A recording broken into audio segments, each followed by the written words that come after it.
મિત્રો, અજમાયશી પાઠ્યપુસ્તક ધોરણ 6 વિષય અંગ્રેજી એકમ પ્રથમ હેલ્થ ઇઝ વેલ્થ એમાં હવે આપણે લેંગ્વેજ ફંક્શન જોઈશું. Observe the pictures. અહીં તમને પિક્ચર્સ ને ઓબ્ઝર્વ કરવાનું કીધું છે. તમે અહીં જોઈ શકો છો બિલાડી છે ખોખાની અંદર છે તો આપણને અહીં આપેલું છે ઇન. ત્યારબાદ પુસ્તક ટેબલ ઉપર છે એટલા માટે ઓન. આ છોકરી છે ટેબલની નીચે છે એટલા માટે અંડર. આમાં બિટવીન ને આમાં બિહાઇન્ડ. અહીં તમે જોઈ શકો છો કે આ ઉંદર છે આની પાછળ છે. આમાં બે બરણીની વચ્ચે વસ્તુ મૂકેલી છે, ફળ મૂકેલું છે. હવે આના દ્વારા તમારે નીચે આપણને વધારાની પ્રેક્ટિસ માટે પ્રશ્ન આપેલો છે. Study the picture, fill in the blanks with the help of words from the box given below. In, on, between, behind અને અંડર. મિત્રો, પ્રથમ ખાલી જગ્યા છે ધ કેટ ઇઝ ખાલી જગ્યા ધ કમ્પ્યુટર. અહીં તમે જોઈ શકો છો કે કેટ છે એ કમ્પ્યુટરની પાછળ છે તો આપણે અહીં લખીશું બિહાઇન્ડ. ત્યારબાદ બીજી ખાલી જગ્યા છે ધ ડોગ ઇઝ ખાલી જગ્યા ધ બેડ. અહીં તમે જોઈ શકો છો ડોગ બેડની નીચે છે એટલા માટે આપણે લખીશું અંડર. ત્યારબાદ ધ બેડ ઇઝ ખાલી જગ્યા ધ વિન્ડો. અહીં તમે જોઈ શકો છો કે આ બે વિન્ડોની વચ્ચે બેડ આપેલો છે એટલે કે વચ્ચે છે એટલા માટે આપણે અહીં લખીશું બિટવીન. ત્યારબાદ ધ બુક્સ આર.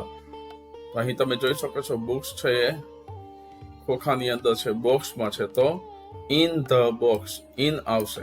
અને the computer is on the table. અહીં તમે જોઈ શકો છો કમ્પ્યુટર છે એ ટેબલની ઉપર આપેલું છે તો ઓન ધ ટેબલ. તો આ રીતે બિહાઇન્ડ, અંડર, બિટવીન, ઇન અને ઓન એ શબ્દ વડે આપણે આ ખાલી જગ્યા બનશે. ત્યારબાદ આગળ જોઈએ. Rewrite the sentences using the most appropriate words. સૌથી વધુ યોગ્ય શબ્દ વડે આપણે અહીં આ વાક્યો છે એ પૂર્ણ કરવાના છે. જોઈએ. I was born in, on, above 1988. હવે આપણો સાચો જવાબ આ રીતે બનશે કે I was born in 1988. તો અહીં આપણે ઇન શબ્દ છે એ લાગુ પડશે, બે શબ્દો આપણે લાગુ પડશે નહીં. બીજામાં છે he is on, in front of, between his computer. તો આના માટે આપણે ઇન ફ્રન્ટ ઓફ શબ્દ છે મૂકશું અને ખાલી જગ્યા આ રીતે મતલબ આખું વાક્ય બનશે કે he is in front of his computer. તો અહીં between અને on શબ્દ છે એનો ઉપયોગ થશે નહીં. ત્યારબાદ ત્રીજું છે the picnic is planned in, on, into Sunday. તો સાચું જવાબ આ રીતે બનશે સાચો. The picnic is planned on Sunday. અહીં ઓન શબ્દ છે આપણે રાખીશું, ઇન્ટુ અને ઇન શબ્દનો ઉપયોગ થશે નહીં. ત્યારબાદ Hiral hide behind, between, under the door. તો અહીં Hiral hide behind the door. Behind એટલે પાછળ તો અહીં બિહાઇન્ડ શબ્દ છે રાખશું. ત્યારબાદ Kiya swims into, in, above the pool. વાક્ય બનશે કિયા સ્વિમ્સ ઇન ધ પૂલ. અહીં આવે છે ઇન. ઇન વડે આપણું આ વાક્ય છે આપણે પૂર્ણ કરીશું. હવે ત્યાર પછી આપેલ છે study the pictures and fill in the blanks using the words from the brackets. કૌંસમાં આપેલા શબ્દોની મદદથી તમારે ખાલી જગ્યા પૂર્ણ કરવાની છે. અહીં એક એક્ઝામ્પલ આપેલ છે. આ બાળક દોડી રહ્યું છે અને બોલે છે આઈ એમ રનિંગ અને ધે આર રનિંગ. એવા બે ઉદાહરણ આપણને આપેલા છે. હવે એ જ રીતે આપણે અહીં જોઈ શકો છો તમે the girls under the tree અને અહીં આપેલું છે શબ્દ સીટ આપેલું છે. તો ગર્લ્સ છે એ બહુવચનમાં છે એટલા માટે આપણે આર અને સિટિંગ લગાવી દેશું એટલે the girls are sitting under the tree. ત્યારબાદ બીજું છે ધ પેઇન્ટર ખાલી જગ્યા a white cap on his head અને અહીં આપેલું છે વિયર. મિત્રો, આ બધા ચાલુ વર્તમાન કાળના રૂપોનો ઉપયોગ કરવાનો રહે છે.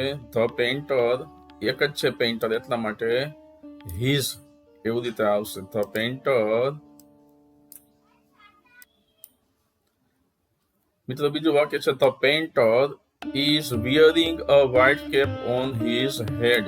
તો વિયર ઉપરથી આપણે શબ્દ બનાવીશું વિયરિંગ, અને પેઇન્ટર એક જ છે એટલા માટે આપણે મૂકીશું ઇઝ. તો ઇઝ વિયરિંગ એના વડે ખાલી જગ્યા આપણે પૂરવાની રહેશે.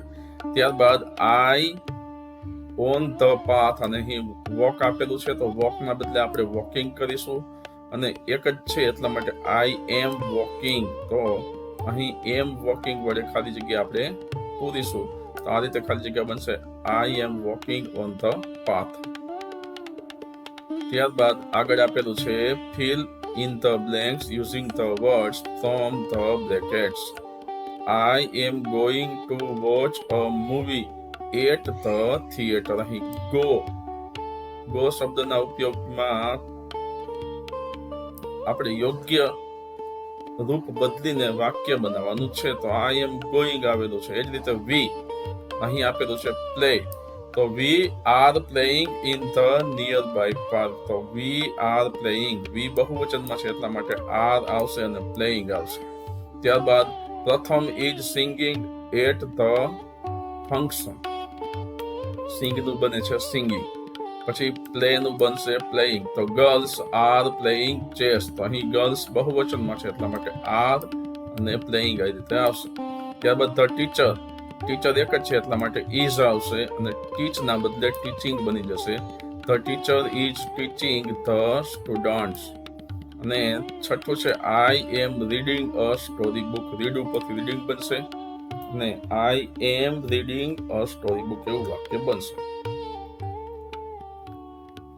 ત્યારબાદ study the example and make sentences. શિક્ષક વર્ગને 8 જૂથમાં વિભાજિત કરશે. 5 મિનિટનો સમય આપી ઉદાહરણ મુજબ વાક્યો લખવા કહેશે. જે જૂથ વધુ વાક્યો લખશે તે જૂથ સ્ટુડન્ટ સેન્ટેન્સ ચેમ્પિયન જૂથ તરીકે વિજેતા બનશે. જેમ કે અહીં આપણને ઉદાહરણ આપેલું છે I am reading a newspaper, he is playing kho-kho, અને યુ આર ઇટિંગ ફ્રૂટ્સ. તો I am, he is, you are, અહીં તો આપણને આઈ ની સાથે એમ જોડેલો છે, અને આપણે યોગ્ય શબ્દ વડે યોગ્ય વાક્ય બનાવવાના છે કે આઈ એમ રીડિંગ અ ન્યૂઝપેપર એવું આપણને ઉદાહરણ આપેલું છે. એ જ રીતે જુદા જુદા વાક્ય બનાવવાના. હી ની સાથે ઇઝ નો ઉપયોગ થશે, સી સાથે પણ ઇઝ નો ઉપયોગ થશે, દ્વિજાની સાથે ઇઝ નો, અને અમંકની સાથે ઇઝ નો. ત્યારબાદ we are, you are, they are, Chintan and Manan are, અને આમાં યોગ્ય શબ્દ વડે તમારે વાક્ય બનાવવાના રહેશે. તો જે જૂથ છે એ સૌથી વધુમાં વધુ વાક્યો 5 મિનિટમાં બનાવશે એ સેન્ટેન્સ ચેમ્પિયન તરીકે જાહેરાત એની કરવામાં આવશે. તો આ તમારે તમારા શિક્ષક કરાવે ત્યારે પ્રવૃત્તિ કરવાની રહેશે. ત્યારબાદ હવે આપણે જોઈએ વોકેબ્યુલરી. એમાં શું આપણને આપે છે? Find the words in the grid from hygiene word search, circle them and write sentences. Hygiene word search એમાં બાથ છે, ક્લીન છે, બ્રશ છે, સ્ક્રબ છે, સોપ, વોટર, નેપકિન, વોશ, કોમ્બ અને ટોવેલ. તો અહીં મેં તમને આપેલું જ છે જુદા જુદા શબ્દો આપણે અહીં આ રીતે બનાવી શકીએ છીએ. જો અહીં નેપકિન શબ્દ છે, પછી આ જગ્યાએ વોટર છે, આ જગ્યાએ વોશ છે, આ જગ્યાએ સ્ક્રબ આપેલું છે, અહીં તમે જોઈ શકો છો ઉપર ક્લીન છે, ત્યારબાદ આ જગ્યાએ બાથ છે, આ જગ્યાએ સોપ છે, આ જગ્યાએ ટોવેલ આપેલું છે, અને આ જગ્યાએ કોમ્બ આપેલું છે. એની ઉપરથી વાક્ય બનાવવાનું છે. બ્રશ ઉપરથી વાક્ય બનાવવાનું છે. તો we should brush hour teeth twice a day એવું વાક્ય આપણને આપેલું છે. એ જ રીતે આપણે જુદા જુદા વાક્યો બનાવવાના છે. Fill in the blank with the most appropriate words from the brackets. એમાં વેઇટ આપેલું છે, એનર્જી આપેલું છે, વિટામિન્સ આપેલું છે, હેલ્ધી આપેલું છે, અને કેલરીઝ આપેલું છે. તો હેલ્ધી ફૂડ પ્રોવાઇડ્સ ન્યુટ્રિયન્ટ્સ. તો અહીં આવશે હેલ્ધી. ત્યારબાદ છે fruits are good sources of vitamins A, C and D. તો અહીં આવે છે વિટામિન્સ.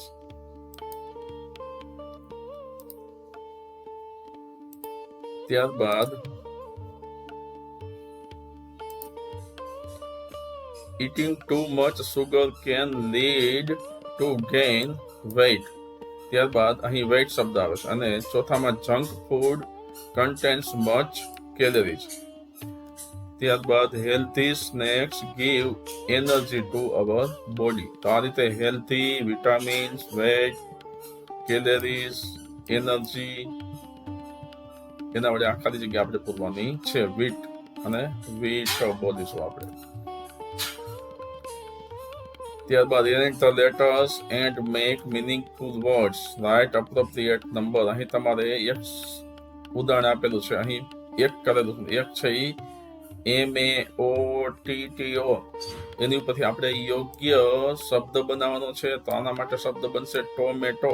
ટોમેટો એટલે ટામેટું. એ એક નંબર ઉપર છે, તો અહીં એક નંબર આપેલો છે. એ જ રીતે 2 નંબર ઉપર શું બનશે તો કે પોટેટો એટલે કે બટાકા બનશે. તો એને આપણે અહીં 2 નંબર આપીશું. ત્યારબાદ એ જ રીતે લેડીઝ ફિંગર એટલે કે ભીંડો, તો એ 3 નંબર ઉપર આવશે.